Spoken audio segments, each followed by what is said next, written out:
So, I am Dr. Keval Krishan, and today I'm going to tell you about valvular heart disease. Heart के अंदर चार valve होते हैं basically, और उनकी डिजीजेस के बारे में आज मैं आप लोगों से बात करूंगा। जो हार्ट है वो बहुत इंपॉर्टेंट स्ट्रक्चर है, और इसमें क्या होता है कि ब्लड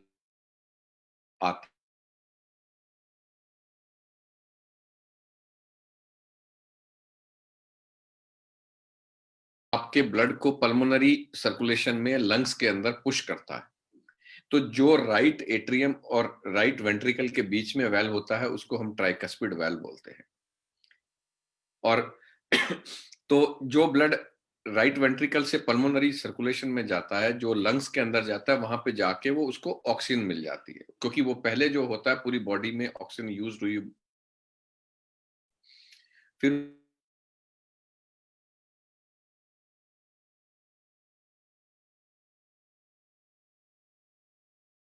और फिर वो लेफ्ट वेंट्रिकल में आता है। लेफ्ट वेंट्रिकल में आता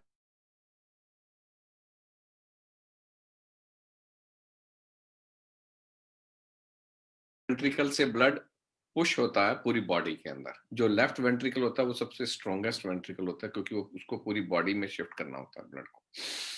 तो और जैसे मैंने आपको बताया कि लेफ्ट एट्रियम और लेफ्ट वेंट्रिकल के बीच में माइट्रल वाल्व होता है, राइट एट्रियम और उसके बीच में ट्राइकस्पिड वाल्व होता है, और वेंट्रिकल और एयोटा के बीच में एयोटिक वाल्व होता है, और पल्मोनरी में लंग्स में जो जाता है वो पल्मोनरी वाल्व होता है। तो ये चार वाल्व होते हैं। तो ये जो चार वाल्व होते हैं, इसमें पल्मोनरी तो यूजुअली खराब होता नहीं है ज्यादातर टाइम, अंटिल अनलेस बच्चे में ही, शुरू में बचपन में ही खराब हो, जिसको पल्मोनरी स्टेनोसिस बोलते हैं। मोस्ट ऑफ द टाइम जो खराब होते हैं वेल, वो होते हैं माइट्रल या एयोटिक, समटाइम्स ट्राइकस्पिड। और जो माइट्रल वाल्व खराब होता है, तो जब ये वाल्व खराब होते हैं तो इसका फंक्शन, हार्ट का जो फंक्शन होता है वो खराब होता है। या तो वाल्व सिकुड़ जाता है, या फिर वो डायलेट हो जाता है कि ब्लड बैक प्रेशर से जाने लगता है। जैसे वेंट्रिकल कॉन्ट्रैक्ट करता है, माइट्रल से ब्लड बैक जाता है लेफ्ट एट्रियम में, जबकि उसको जाना एओर्टा में होता है, दूसरी तरफ जाना होता है। तो हार्ट का काम बढ़ जाता है। तो जब काम बढ़ जाता है, सेम पर्सन का सेम हार्ट में जब काम बढ़ जाता है, तो हार्ट धीरे धीरे धीरे धीरे फेल होना शुरू हो जाता है। लेकिन हमें ये चीज फेल नहीं होने देनी है, कि हार्ट को हमें बचा के रखना, क्योंकि आपका हार्ट है तो आप जिंदा हो। तो माइट्रल वाल्व में क्या होता है, जैसे माइट्रल है, ट्राइकस्पिड है, पल्मोनरी है या एयोटिक, जो चारों वाल्व होते हैं हार्ट के, या तो स्टेनोसिस बोलते हैं इसको कि सिकुड़ गया है, और या इसको बोलते हैं हम कि फैल गया है, उसको रिगर्जिटेशन बोलते हैं। तो जो जब वेदर इट्स अ रिगर्जिटेशन और स्टेनोसिस, दोनों कंडीशन में वी हैव टू इंटरवीन। जब रोमेटिक का माइट्रल स्टेनोसिस होता है तो बहुत बार बैलून से खोल भी देते हैं, उससे काफी आराम मिल जाता है, बट ऐसे लोग 40-50% होते हैं।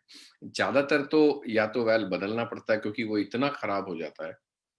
अगर माइल्ड टू मॉडरेट है तो ठीक है, अगर सीवियर स्टेनोसिस है तो उसको फिर बाद में बदलना पड़ता है, तो इसको माइट्रल वाल्व रिप्लेसमेंट बोलते हैं। अगर एयोटिक बदलना पड़ता है तो उसको एयोटिक वाल्व रिप्लेसमेंट बोलते हैं। अगर ट्राइकस्पिड, जो कि बहुत टाइम, बहुत सारा चांस ये होता है कि उसको रिपेयर किया जाता है, इसलिए ट्राइकस्पिड वाल्व की एनुलोप्लास्टी या रिपेयर बोलते हैं।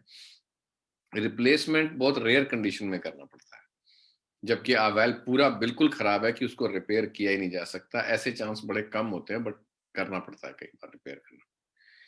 तो मेरे मतलब कहने का मतलब ये है कि अगर आपके हार्ट का जो होता है, जैसे चार चैम्बर है और चार वेल्व है, तो अगर इन वेल्व्स में कहीं पे भी प्रॉब्लम होती है तो बाकी के चैम्बर भी खराब होते हैं। जैसे माइट्रल में अगर रिगर्जिटेशन होगा, बैक फ्लो जाएगा, तो वो जो पीछे वाला चैम्बर है लेफ्ट एट्रियम, उसको भी बड़ा कर देगा। उसके साथ में बैक प्रेशर चेंजेस भी आने लगेंगे, जिससे कि लंग पे भी बहुत प्रेशर पड़ेगा। तो पल्मोनरी हाइपर में बैक प्रेशर,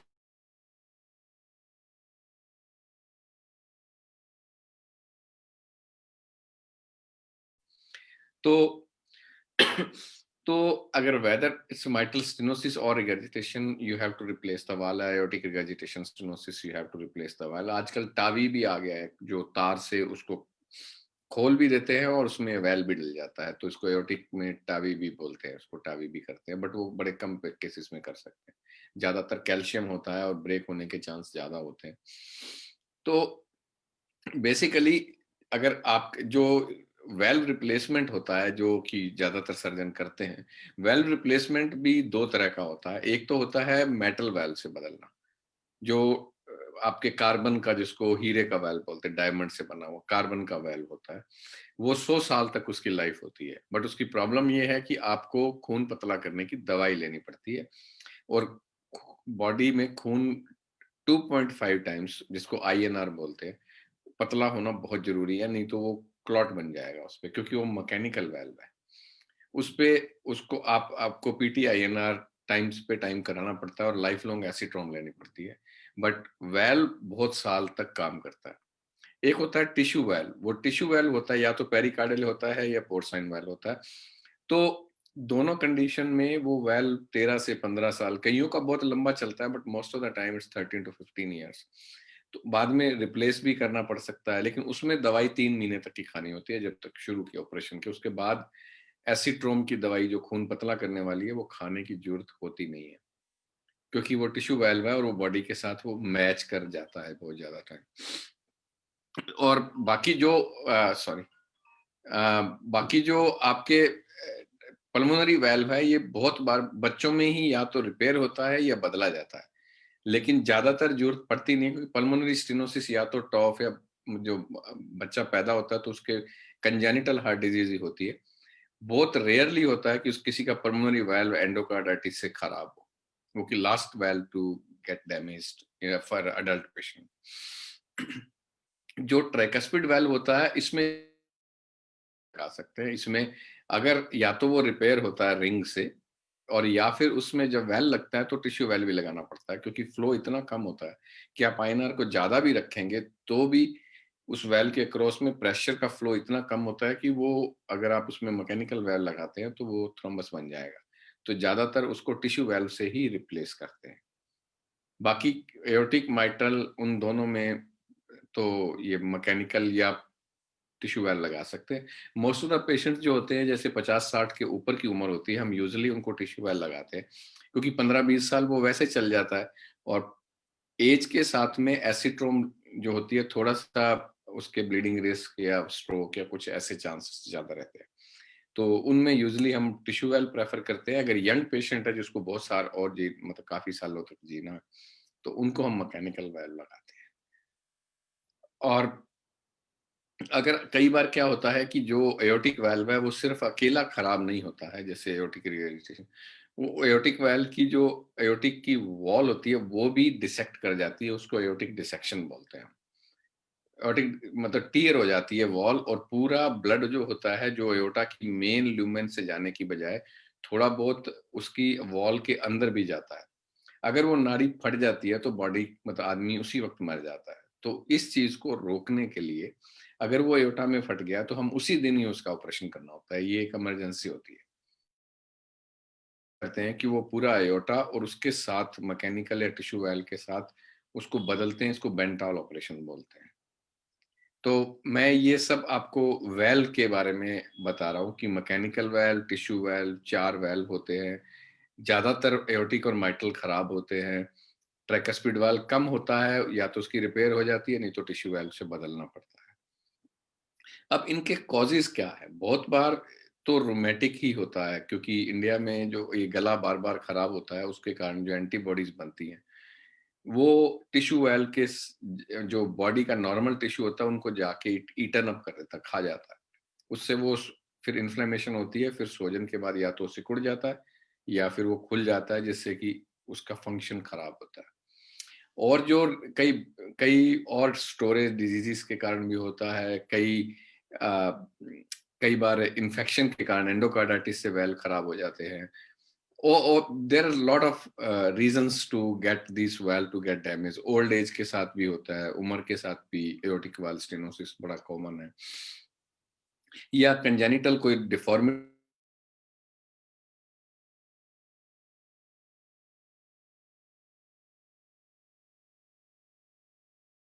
तो ये सारे कॉमन रीजंस हैं, या हाइपरटेंसिव पेशेंट्स होता है तो उनका भी वेल खराब होने के चांस है। तो ये डायबिटीज से कोई वेल पे फर्क नहीं पड़ता है most of the time, but ये होता है कि अगर उसका वेल रिप्लेसमेंट करना हो तो डायबिटिक पेशेंट्स थोड़ा सा रिकवरी स्लो होती है, दूसरा इन्फेक्शन के चांस भी बढ़ जाते हैं।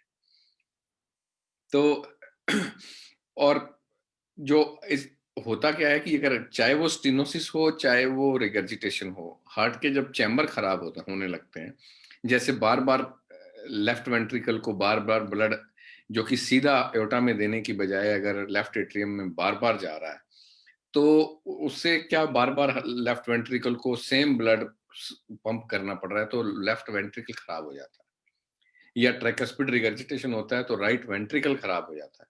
तो हम ये नहीं चाहते कि हार्ट के चैम्बर खराब हो जाए, क्योंकि वो तो परमानेंट डैमेज होता है, वाल्वुलर कार्डियोमायोपैथी बोलते हैं उसको।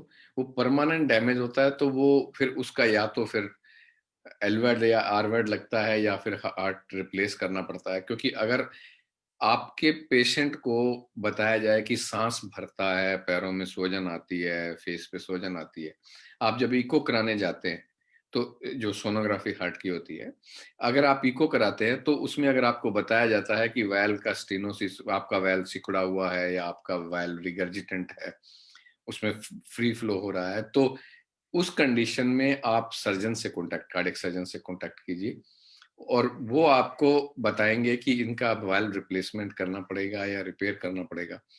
तो आप वो हमारे पास आएंगे तो हम क्या करेंगे कि वो असेसमेंट करेंगे कि अब इसका वाल्व रिप्लेस कर देना चाहिए, कि आगे जो खराब हो चुका है अब उससे आगे खराब ना हो।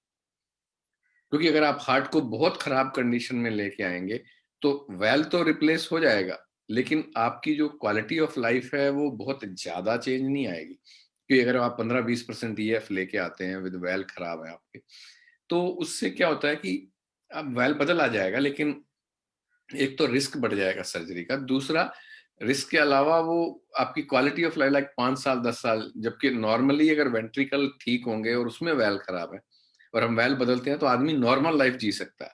बहुत सारे मरीज ऐसे हैं जिनको 25-25 30-30 साल हो गए हैं वैल बदले और वो सही चल रहे हैं। क्योंकि प्रॉब्लम वेल की नहीं है, प्रॉब्लम ये है कि कितना लेट आया। Your presentation should not be late, that is the most important message I would like to give. अगर आपका सांस भरता है, लंग्स में ऐसे फीलिंग आती है कि भरा हुआ है, तो आपको एक बार अपना इको का टेस्ट जरूर करना चाहिए। और आफ्टर द एज ऑफ 40-45 एक बार आदमी को अपना इको जरूर कराना चाहिए, जिससे कि उसको अर्ली डिटेक्शन हो जाए। जरूरी नहीं है कि उसका अभी वैल्व बदलना है। मान लो किसी को माइल्ड स्टेनोसिस है या माइल्ड रिगर्जिटेशन, उसका मतलब ये नहीं है कि उसको वैल्व बदलना पड़े। वो कुछ दवाइयां, मतलब 2 साल में बदलने की बजाय और ना खराब हो, आप 5 साल और आपके निकल जाए, तो आपको वैल्व मान लो बाद में बदलने की जरूरत भी है, लेकिन आपका हार्ट खराब ना हो। बेसिकली आपको अपने हार्ट की मसल्स को प्रोटेक्ट करना है, क्योंकि ये खराब होगी तो फिर तो या तो ट्रांसप्लांट होगा या वेंट्रिकुलर सिस्ट या आर्टिफिशियल हार्ट डालना पड़ेगा। वेल बदलना बड़ी बात नहीं है, इंपॉर्टेंट है कि उस वेल के कारण बाकी आपकी जो सांस भरने की और कोई तकलीफ है वो बढ़ जाएंगी, और रिप्लेस करने के बाद उतना फायदा नहीं होगा जितना कि आप अगर ध्यान रखते तो हो जाता। तो ये सब चीजें बहुत जरूरी हैं। इसी के साथ मैं आपसे विदा लेता हूँ, और मैं यही उम्मीद करूंगा कि अगर जिस पेशेंट को हार्ट की प्रॉब्लम है, इको हुआ है, टेस्टिंग में आता है प्रॉब्लम है, दे शुड कॉन्टैक्ट अस और to go to my website kevalkrishnan.com, और हम आपकी बीमारी का निवारण कम एफ प्रॉब्लम्स के साथ और कम पैसे में या इस तरह से करने की कोशिश करेंगे कि आपकी प्रॉब्लम भी ज्यादा ना हो